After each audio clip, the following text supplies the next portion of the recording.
Hey everyone, and in today's video we are going to be finishing detailing the interior pieces and underbody for this car. Now before I filmed the video, I did detail the cockpit stuff, but I left the underbody to do on the video just to show you all how I do it. And before I get started, I would like to show everyone how this car turned out. I think it turned out really good. Yeah, I mean, when I finished gluing it, this did lose color a little bit, but once the glue dried, it went back to the regular color. So that was nice. And then I'm not going to put a piece of tape under here because it's not really that big of a flap. But it turned out really nice. It stands up pretty well. So, yeah.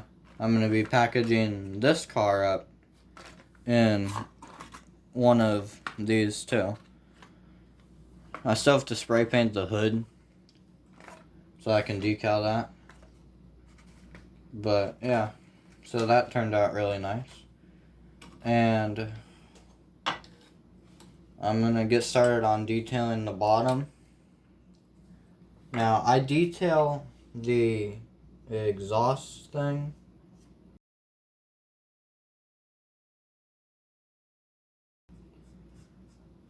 So yeah, I just go around the thing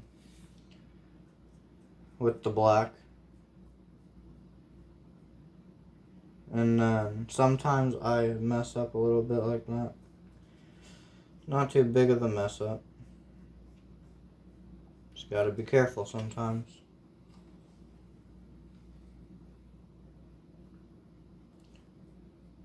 And then I get these like front axle things with the black. Oh no. Whoopsie. Yeah, that just made it worse. I'll try and fix that later on. And then I also get these things with the black.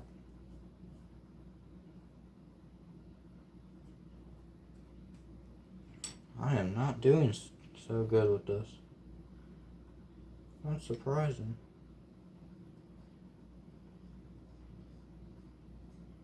Because on my previous cars, I've been doing really good on these. For some reason, I didn't do so good on that one. And then I'd put some silver right on here.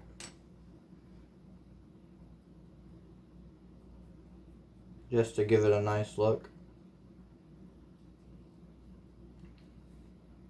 It's always cool to have a model that is detailed.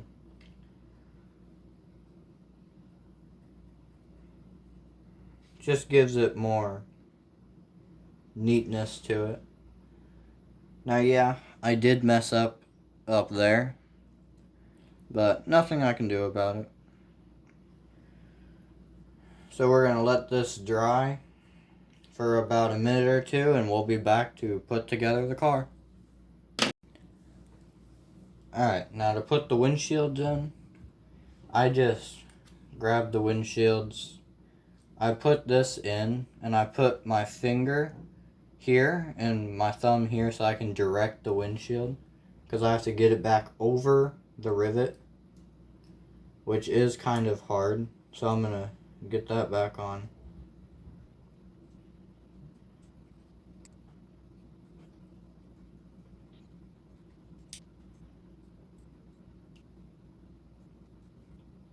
So I got the back windshield in there, like so. Now to work the front one in. I was having trouble getting the front one in, so I just switched to getting the back one in.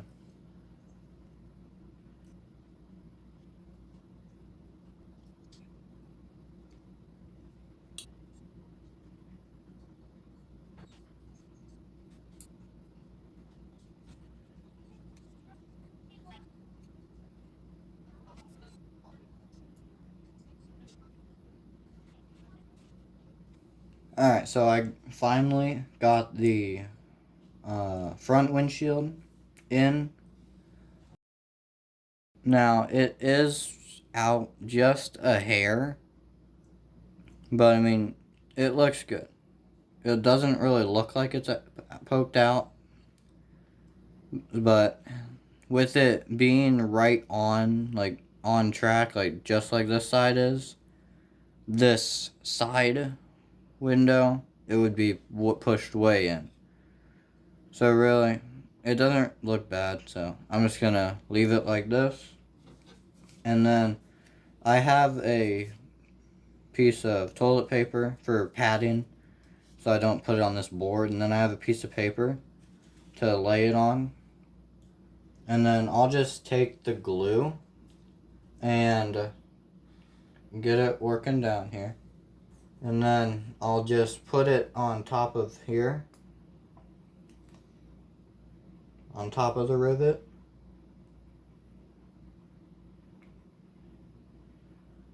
Now I'll put it on top of this rivet. Now I'm trying something new with the glue, because normally I would use like a liquid, like a really, really liquid super glue. But it was getting when I was putting the dash in, it was getting the front windshield clogged up. So I just decided to try this out and see how this works. I think it would work the same, but I don't think it would clog up the windshields. So yeah, we'll wait for this to dry and then we'll put in the dash. Alrighty, I have let the windshields dry for about, I don't know, 20 minutes. And I just checked it. It's basically dry enough. So now I'm going to be putting in the dash to this car. So I'm doing the same exact process. It's just I'm going to be putting some glue on before I put the dash in. And then I'll put glue on top of it too. So I'm going to do this here. That's enough. There. Oh, sorry for the movement. I'll take this toothpick and just spread it around a little bit. Alright. You know what I like to do? I like to take the car like this. I like to get the dash in there. Get it right directly over that rivet. And then I push down on it. And then I always flip it over just to see. Well, that did not work. Just to see if it's right where I want it to be. Which, that's looking pretty good. And also looking through where the window net is to see if it's right up against it, which it is. And then I just put it back down, and then I'll just fill this little thing up with the glue. So I'll just dot it like that, and I'll get my toothpick again, and I'll just spread it around a little bit so it's not like this big clump of stuff, of glue, not stuff. So I'll just let it sit like that, and we'll be back to put the rest of the car on. Alrighty, I am getting ready to put the final parts of the car back together. Now, I put these line thingies back into the holes because I took them out so that it was easier to detail. Now, what I do with the tires, are I look on both tires, and I figure out which one looks better, and then I just pick that side to be on the right side. Because I learned that you do that whenever I was redoing a car. So, I'd put these in like this. Well, I basically just do I put it back like it was. It's always kind of hard to not move the front tires while you're trying to, like I did there. It's always hard not to move the front tires while you're trying to snap the thing back on. It is possible though. You just gotta be careful. And then I just press. Try not to rub off any of the marker that's underneath there. I probably will whenever I'm handling the car, trying to decal it. So I have it like that, and then this has dried almost completely. So then I just slip this back on, stamp it back into place like so. As you can see, this is going to look really, really nice. And then, I must have drilled that too much. As you can see, I drilled it too much, or you can kind of see through the windshield. So I gotta be careful when I'm gluing that part. Don't want to hit the windshield with that. Alright, so yeah, I'll just fill this back up and I'll let it dry. And then this this past weekend at COTA, the road course race, man, I love watching some people don't like watching road courses, but I love watching, I don't really like road courses, but I love it whenever they race in the rain. Because then everyone's like slip sliding around and all. So yeah, there were a couple of big wrecks too. With the Cole Custer and Truex. For a moment, I thought Truex was going to go airborne there. I really did.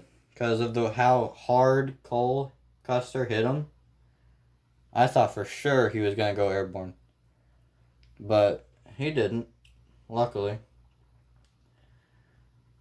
And got too much glue. But yeah, it was two very, very vicious and hard hits for Cole Custer. Glad he was okay. Because, I mean, you just can't, you really couldn't see, like with the camera on top of Truex's car, you really couldn't see from those, from the water coming from the cars. So, I have a would you rather for you guys. Based on the Cole Custer and Martin Truex wreck, would you rather be Martin Truex in that situation or Cole Custer? Now you can let me all know in the comments, but I'd like to know what you all choose, because I've had a lot of people say Truex, that they would rather be Truex and not Cole Custer going head on into Truex. And then I've had a couple people say Cole Custer. So, I'd like to see what you all think. And it was kind of a bummer that they stopped the race. I would have liked to see them go green all the way to the end. But, number one, you got to be safe. And I understood why they stopped the race, because of all the rain and it was getting harder. So, I would have liked to see it go to the end to see who would have the advantage. Because they said that Chase had to pit because he was low on gas. Kyle Busch was low on gas too, but somehow he saved enough. Because they said he was 2 laps short. Somehow they saved enough. He saved enough. So, yeah. Let me all know how you all liked that race if you watched it. And let me all know about the would you rather in the comments below. Talk to you all in the next video.